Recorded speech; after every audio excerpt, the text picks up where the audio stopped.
हरे कृष्णा, राधे राधे। आप सभी का वेलकम है फिर से वृंदावन गोपिका चैनल में। आई होप आप बढ़िया होंगे, खुश होंगे, गोपाल जी की सेवा भी कर रहे होंगे। तो फ्रेंड्स, आज भी मैं आपको जो एक प्यारी सी लीला ठाकुर जी की सुनाने वाली, जो सत्य घटना हुई थी किसी के साथ। तो देखिए, जिनके साथ ये घटना हुई थी उनका नाम रचना जी है। और रचना जी बताती हैं कि मेरे परिवार में जो है शादी से पहले जो है, जो मेरा घर था अपना, वहाँ पर ठाकुर जी की सेवा की जाती, लड्डू गोपाल जी की।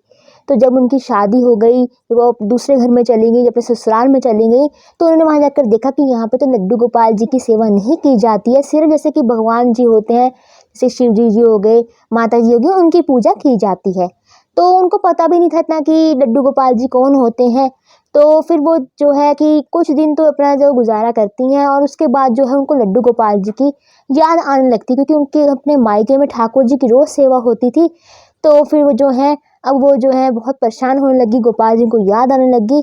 तो एक दिन देखा कि उनकी सासू माँ ने कि ये बहुत ही परेशान लग रही है। तो उनकी सासू माँ ने पूछा कि बेटा आपको क्या हुआ है, आप इतनी परेशान क्यों हो? तो वो कहती है, मम्मी मेरे को जो है ठाकुर जी की याद आ रही है, गोपाल जी की याद आ रही है। तो वो उनकी जो माँ, सासू माँ पूछती हैं कि कौन होते हैं लड्डू गोपाल, क्या तुम्हारे पास हैं क्या तुम्हारे घर पर हैं क्या? तो वो कहती हैं कि नहीं, मेरे पास तो नहीं है। तो जो मेरे घर में जो है, मेरे मायके में लड्डू गोपाल जी की सेवा आज भी होती है, पीढ़ी दर पीढ़ी जो है सेवा होती आ रही है।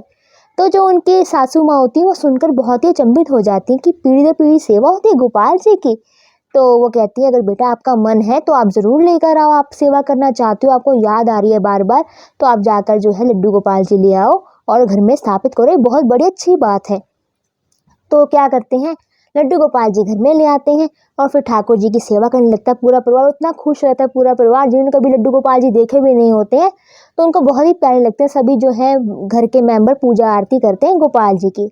और देखिए, कुछ 1 या 2 साल बाद जो है उनके घर में एक बेटे का जो है जन्म होता है रचना जी के यहाँ पर। तो देखिए, जब उनका बेटा नहीं आया था, तब तक तो जो है वो लड्डू गोपाल जी को अपना बड़ा बेटा मानती थी। तो अब जो उनके घर में जो है बच्चे का आगमन हुआ, उनके घर बेटा का जन्म हुआ, तो जो है अब वो अपने बेटे को भी जो है बहुत अच्छे से पालने पोसने लग गई।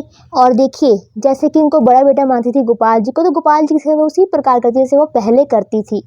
तो ठाकुर जी को रोज़ भोग लगाना, और बाहर से लाई हुई चीज़ कभी भी ठाकुर जी को भोग नहीं लगाती थी, सिर्फ घर की बनी चीज़ ही ठाकुर जी को भोग लगाती थी।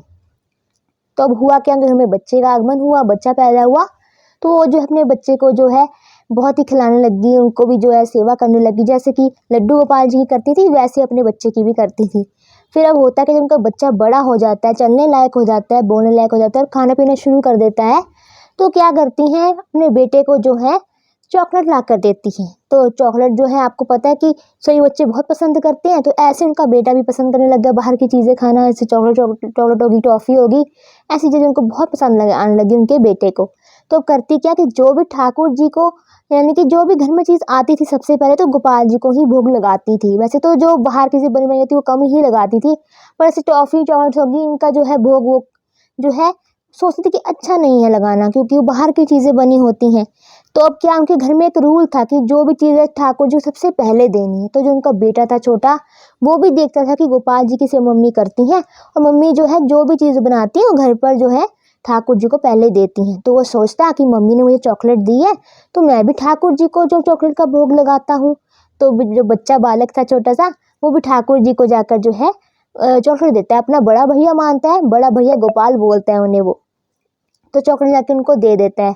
तो सोचता है कुछ देर बाद जो है ले लूँगा गोपाल जी से, बड़े भैया से, और फिर मैं जो है खा लूँगा। तो होता क्या है, जब वो छोटा बालक दोबारा से जाता है गोपाल जी से चॉकलेट लेने के लिए वापस, कि चलो अब मैं ठाकुर जी का भोग ले लेता हूँ, बड़े भैया का भोग ले लेता हूँ, तो देखते हैं वहाँ चॉकलेट ही नहीं होती है।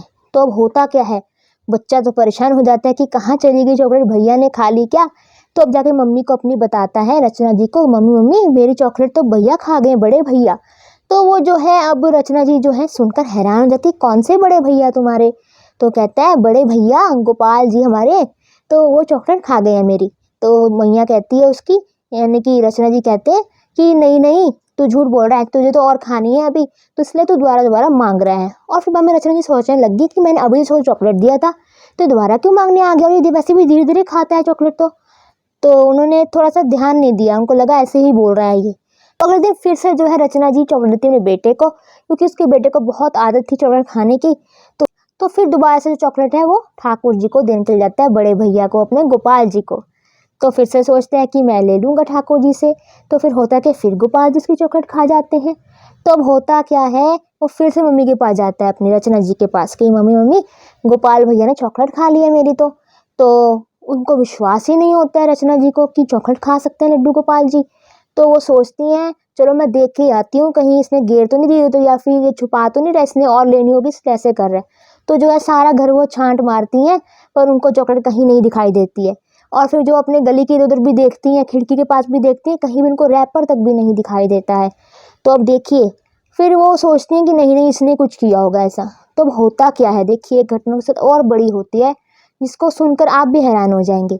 तो देखिए होता क्या है कि उसके अगले दिन जो रचना जी को एक सपना आता है रात में, आदित्य को सपना आता है उनको कि गोपाल जी सपने में आते हैं जो उन्होंने स्थापित किए होते हैं। तो गोपाल जी सपने में आकर कहते हैं मैया मैया मुझे भी चॉकलेट दिया करना, मुझे क्यों नहीं देती है तू, मुझे भी तो अपना बड़ा बेटा मानती है ना तू, तो अपने बेटे को भी देती है तो मुझे क्यों नहीं देती है, मैं भी तेरी चॉकलेट हाथ की खाना चाहता हूँ, मैं भी तेरे हाथों से चॉकलेट खाना चाहता हूँ।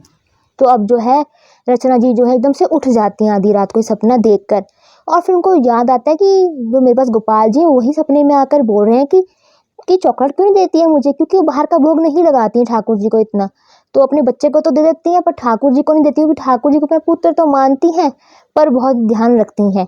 तो फिर क्या होता है, सारी जो कथा वगैरह है अपने माता जी को बताती हैं, अपनी जो है सासू माँ को बताती हैं।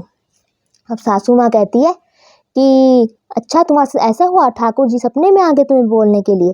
तो माँ उनकी सासू माँ कहती है कि बेटा अगर ठाकुर जी चाहते हैं चॉकलेट खाना तो उनको ज़रूर दे, तू भी तो उनको अपना बड़ा बच्चा मानती है ना, क्यों उनका मन ऐसे ख़राब करती है, तो उनको चॉकलेट ज़रूर दे। तो देखिए जैसे ही ठाकुर जी उनके सपने में दिखाई देते हैं तो वो भी अचंभित हो जाती हैं सब सुनकर देखकर, और उनकी सासू वो भी अचंभित हो जाती है कि गोपाल जी कैसी लीला कर देते हैं। तो ठाकुर जी लीला क्यों करते हैं ऐसा, वो इसलिए करते हैं क्यों जो रचना जी अपना बड़ा बेटा मानती थी गोपाल जी को, क्योंकि जब उनके घर में कोई बेटा नहीं था या उनके घर में कोई संतान ही नहीं थी तो वो गोपाल जी को ही अपना बच्चा मानती थी पहला। तो इसलिए जो है गोपाल जी को भी जो है चॉकलेट नहीं दिया करती थी, क्योंकि बाहर का भोग नहीं देती थी गोपाल जी को। पर जो उनका बेटा है वो ये सब देखता था कि हमेशा ठाकुर जी को भोग दिया जाता है पर ठाकुर जी को जो है मुझे भोग देना चाहिए, तो बच्चा जो है जाकर ठाकुर जी को चॉकलेट दे देता था। तो फिर होता क्या है, अब ठाकुर जी सपने में तो आ जाते हैं, तो रचना जी जो है फटाफट से चॉकलेट जो है ठाकुर जी को भी लेकर देती हैं। तो देखा भक्तों कैसे गोपाल जी जो है सपने में आ जाते हैं और बता देते हैं, और घर में कैसे लीला कर दी गोपाल जी ने कि अपने छोटे भाई की ही चॉकलेट खाने लग गए। तो कैसा लगा आपको ये कथा सुन के, आपका मन भी जो है बहुत ही भर आया होगा, आपका मन भी खुश हो गया होगा ठाकुर जी की लीला का बारे में सुनकर। तो अगर आपको मेरी वीडियो अच्छा लगा तो लाइक करें, शेयर करें, और मेरा चैनल खोलकर सब्सक्राइब करना ना भूलें। और अगर आपके पास कोई ऐसी कथा है, ऐसी कोई घटना हुई आपके साथ, तो आप मुझे शेयर कर सकते हैं। तो हरे कृष्णा, राधे राधे।